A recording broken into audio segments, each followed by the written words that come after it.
Yang ketiga tentang biodiversity loss atau kehilangan keanekaragaman hayati. Biodiversity loss atau kehilangan keanekaragaman hayati dapat dideskripsikan dengan penurunan jumlah atau kehilangan jumlah dari spesies tumbuhan, hewan, dan organisme lain yang menempati suatu ekosistem. Hal ini mencakup pembunuhan spesies, penurunan populasi, dan kerusakan habitat, serta rusaknya keseimbangan ekosistem. Terdapat beberapa faktor yang menyebabkan hilangnya keanekaragaman hayati. Pertama, faktor polusi, di mana kehidupan laut yang merupakan tempat bagi jutaan spesies hewan laut terancam akibat polusi seperti limbah plastik yang membuat rancu beberapa spesies laut menganggap itu sebagai makanan. Hal ini dapat menyebabkan kematian pada spesies bahkan kepunahan terhadap spesies itu sendiri. Kedua adalah perburuan liar, di mana dengan maraknya penjualan hewan-hewan hias dengan harga tinggi itu mendorong kebutuhan ekonomi masyarakat untuk berburu hewan secara liar. Tentu hal ini sangat berbahaya karena hewan yang dilindungi semakin tinggi harganya. Apabila hewan dilindungi menjadi sumber pemburuan, maka berpotensi tidak dapat melakukan perkembangbiakan secara alami di alam yang menyebabkan pada kepunahan spesies. Selanjutnya adalah climate change. Climate change atau perubahan iklim, salah satu faktornya dapat menyebabkan gletser atau es di kutub mencair yang menyebabkan meningkatnya permukaan air laut. Tahukah kalian, kalau permukaan air laut meningkat, maka ekosistem terumbu karang sebagian besar akan mati. Kenapa? Karena terumbu karang ini tinggal di suatu lingkup wilayah kedalaman pesisir yang spesifik. Artinya, apabila permukaan airnya meningkat, maka karang tidak akan mendapatkan cahaya yang cukup untuk ekosistem di sekitarnya. Hal ini menyebabkan terumbu karang akan mati.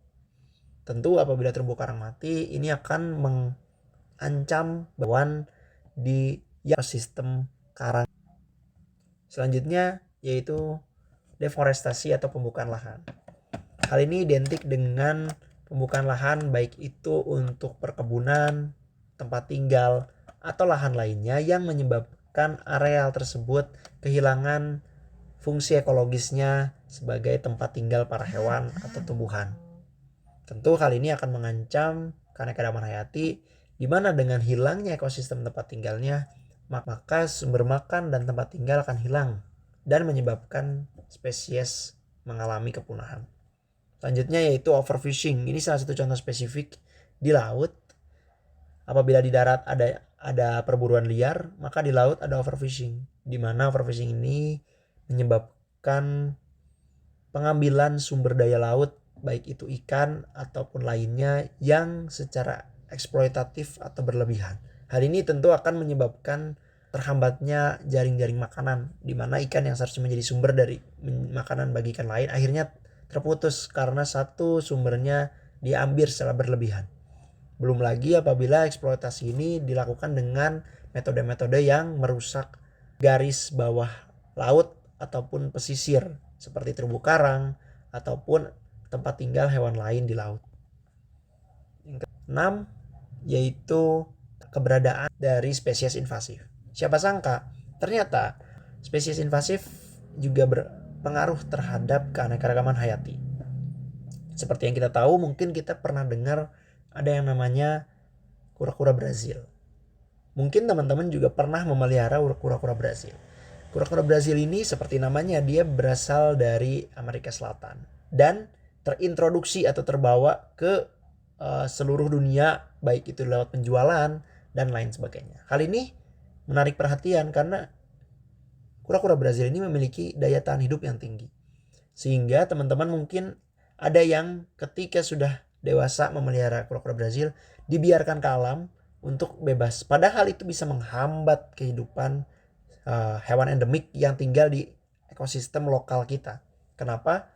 Karena dengan kemampuan bertahan hidup yang tinggi dan tahan terhadap berbagai ancaman, kura-kura Brazil ini secara efisien dia bertahan dan mengusir ekosistem lokal atau hewan endemik, sehingga menyebabkan hewan-hewan asli dari suatu wilayah atau endemik menjadi punah karena keberadaan spesies invasif yang salah satu contohnya adalah kura-kura Brazil.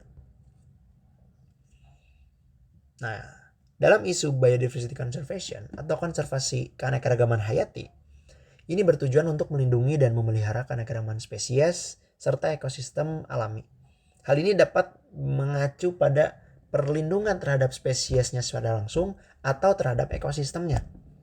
Secara spesiesnya langsung, sudah banyak langkah seperti pemetaan oleh IUCN di mana terdapat kategori-kategori hewan yang terancam punah atau wajib dilindungi atau dianggap punah. Sehingga ini akan memberikan sebuah peringatan dini agar manusia melakukan pengawasan dalam melakukan eksploitasi terhadap suatu hewan. Selanjutnya, perlindungan atau konservasi yang secara ekosistem ini dilakukan dengan tingkatan wilayah konservasi seperti Taman Nasional, Suaka Marga Satwa, dan lain sebagainya. Setiap taman nasional pun memiliki zona-zona tersendiri.